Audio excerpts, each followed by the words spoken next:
3 years after bringing Predator and Alien together in a PG-13 battle, Fox went back with new director, new crew, and a new cast to bring these creatures back onto the big screen to have an R-rated battle. Was it any better? Hi, my name's Zach. Today we're talking about Alien vs. Predator, Requiem.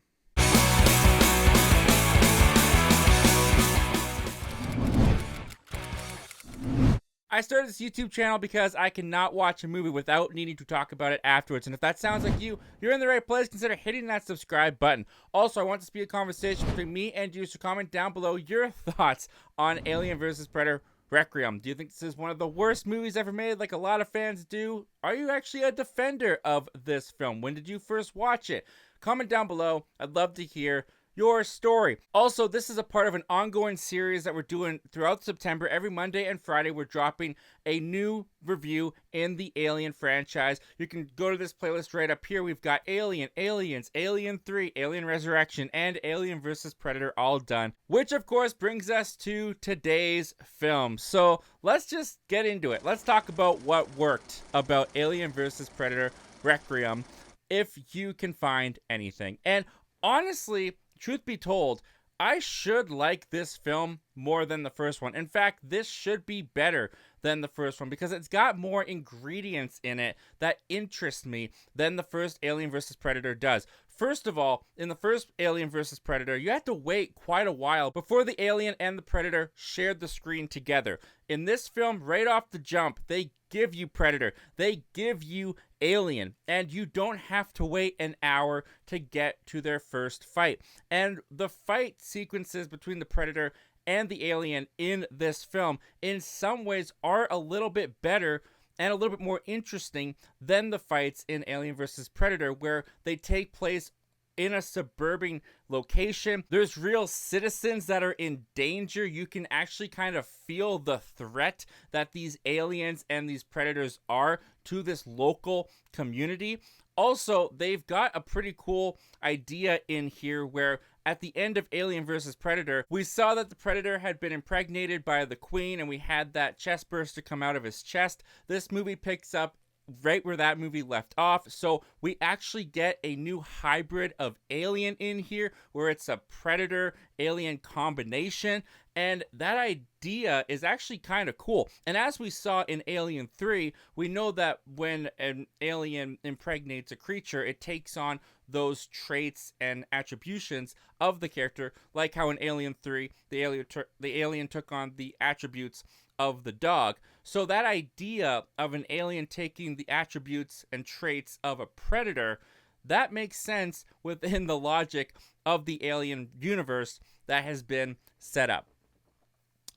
Unfortunately, though, I don't like this movie more than the first, and as a matter of fact, I don't really like this movie that much at all. So let's talk about what didn't work about Alien vs. Predator, Requiem. And I guess the first thing we should start with is the lights, because you can't see a damn thing. This movie is infamously known for being one of the most underlit and just dark movies out there. And not dark thematically, although it does have some of that going on that we'll talk about. But you literally can't really see anything that's going on when the Predator and the Alien are on screen. They're both darkly designed creatures that they put in dark locations, and they put like no lights on them. So you get a lot of like shadows and silhouettes of the characters. Sometimes you'll get them half lit in the face, but you never get to see the full picture, which leads to action sequences between the alien and the Predator that you just can't really make out what is going on. And that's something that I think the first movie, while I had my complaints and criticisms, I didn't ever feel that when watching. You could see the Predator, you could see the alien, you could see what was happening on screen. I could make out who was fighting who. Here, I can't make out a dang thing. I can't tell who is who, who's fighting what, and because they've got an alien that is a hybrid of a predator, you can't really even tell which one's the Predator and the Alien half the time. And that's another thing too, because this is so dimly lit, you can't really even see these creature designs. You kind of have to go to behind the scene footage and photographs to really get a clear view as to what these two look like, because you're not going to get that vision in the movie. What you can see though are all of the side characters or lead characters that they got going on in this film, because yes, the executives, the creatives behind this film decided that, you know what was missing from Alien vs. Predator? A slasher formula. So that's exactly what we've got here. Alien vs. Predator Requiem is a slasher film featuring Predator and Alien. We've got a whole bunch of dumb characters in this small town, these teenage characters running around.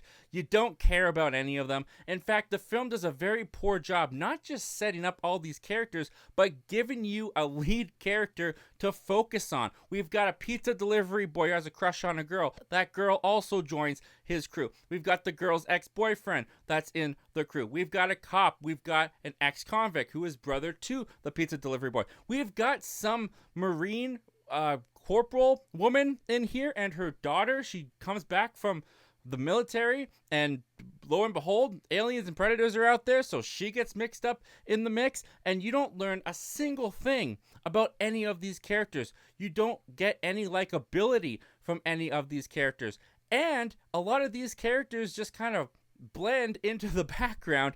I don't remember half of their names. But all of those things aren't even the worst parts of Alien vs. Predator Requiem. This movie is so nihilistic, is so mean-spirited, and is so gross that it literally turns me off whenever I put this movie on. From the moment this movie starts, you've got a dad and a son out hunting, where a face hugger comes out and attaches itself not only to the father, but to a 10-year-old boy. And if that wasn't squirmy, crawling on your skin enough, they actually show the chest burster come out of that 10-year-old boy.